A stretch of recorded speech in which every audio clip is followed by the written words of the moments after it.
আমাদের দেশের মাননীয় প্রধানমন্ত্রী মোদিজি বলছেন গঙ্গা বয়ে যায় বিহার দিয়ে এবং এসে পৌঁছয় পশ্চিম বাংলায়। আর বিজেপিও ঠিক তেমনি করে বিহার থেকে পশ্চিম বাংলায় বয়ে চলে আসবে।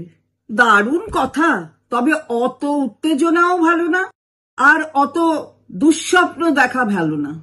স্বপ্ন ভালো, কিন্তু দুঃস্বপ্ন নয়। একটু মনে করুন মোদিজি, আপনি তো গণতান্ত্রিক অধিকার হরণ করছেন এখানে। তাদের 100 দিনের কাজের টাকা দিচ্ছেন না, আর যা যা পাওনা আছে সেগুলো দিচ্ছেন না।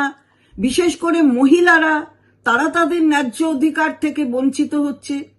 2026-এ এই বাংলার নির্বাচন বুঝিয়ে দেবে গণতান্ত্রিক উপায়ে কিভাবে এই অপমানের জবাব দিতে হয়, সেটা বাংলা বুঝিয়ে দেবে। আপনি আবারও বলছি, স্বপ্ন দেখুন, দুঃস্বপ্ন দেখবেন না। বাংলা জয়ের স্বপ্ন ওটা একেবারেই দুঃস্বপ্ন।